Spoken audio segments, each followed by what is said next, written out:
Bed source അഥവാ pressure source എന്ന് പറയുന്നത് വളരെ കോമൺ ആയിട്ടുള്ള ഒരു കണ്ടീഷനാണ്. കൂടുതലായി കിടപ്പ് രോഗികളിലും അതുപോലെ തന്നെ വീൽ ചെയർ ബൗണ്ട് ആയിട്ടുള്ള ആൾക്കാരിലുമാണ് ഇത് കൂടുതലായിട്ട് കാണുന്നത്. ഒരു ഏരിയയിൽ തന്നെ കൂടുതലായിട്ട് പ്രഷർ, എക്സ്റ്റേണൽ പ്രഷർ ഒരു പരിധിയിൽ കൂടുതൽ കൂടുമ്പോഴത്തേക്കും ആ ഏരിയയിലോട്ട് രക്തയോട്ടം പൂർണ്ണമായോ ഭാഗികമായോ കുറയുന്നു. അങ്ങനെ വരുമ്പോൾ അവിടുത്തെ സ്കിന്നിൽ നിറവ്യത്യാസം ഉണ്ടാവുകയും ഇത് പതുക്കെ ഒരു അൾസറായി രൂപപ്പെടുകയും ചെയ്യുന്നു. ഇതിനെയാണ് ബെഡ് സോഴ്സ് എന്ന് പറയുന്നത്. ഈ പല സ്റ്റേജിൽ നമുക്ക് ബെഡ് സോഴ്സിനെ കാറ്റഗറൈസ് ചെയ്യാൻ പറ്റും. അതിൽ ആദ്യത്തെ സ്റ്റേജ് എന്ന് പറയുന്ന ആ തൊലിയുടെ പുറത്ത് വരുന്ന ഒരു ചെറിയ നിറവ്യത്യാസം മാത്രമാണ്. ഒരു സ്റ്റേജ് കൂടുന്തോറും ഇതൊരു അൾസറായി രൂപപ്പെടുകയും ഫൈനലി ഇത് ബോണിൽ ഇൻവോൾവ് ചെയ്യുന്ന ഒരു ഡീപ്പ് അൾസറായി മാറുകയും ചെയ്യും. ബെഡ് സോഴ്സിന് പല type of treatment options available ആണ്. മെയിനായിട്ട് നമ്മൾ അവിടുത്തെ വൂണ്ടിനെ നന്നായി ക്ലീൻ ചെയ്ത് അതിൽ ഇൻഫെക്ഷൻ നന്നായിട്ട് കൺട്രോൾ ചെയ്യുക. അത് സോഴ്സ് ഓഫ് പഴുപ്പ് വരുന്ന രീതി നന്നായിട്ട് കൺട്രോൾ ചെയ്തതിന് ശേഷം പലതരത്തിലുള്ള വൂണ്ട് ഡ്രസ്സിങ്സ് നമുക്ക് അവൈലബിൾ ആണ്. നമ്മുടെ റോയൽ വൂണ്ട് കെയർ ക്ലിനിക്കിൽ പല ട്രീറ്റ്മെൻറ്റ് ഓപ്ഷൻസ് ബെഡ് സോഴ്സിനായിട്ട് അവൈലബിൾ ആണ്. ഹൈപ്പർബാരിക് ഓക്സിജൻ തെറാപ്പി എന്ന് പറയുന്ന ഒരു ജനറൽ വെൽബീയിങ്ങിന് വേണ്ടിയിട്ടുള്ള പേഷ്യൻസിനെ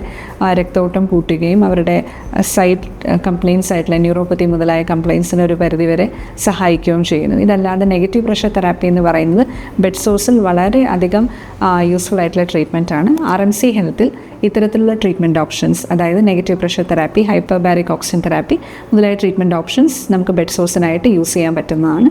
വളരെ നല്ല രീതിയിലുള്ള റിസൾട്ട്സ് തരുന്ന ട്രീറ്റ്മെൻറ്റ് ഓപ്ഷൻസ് ആണിത്.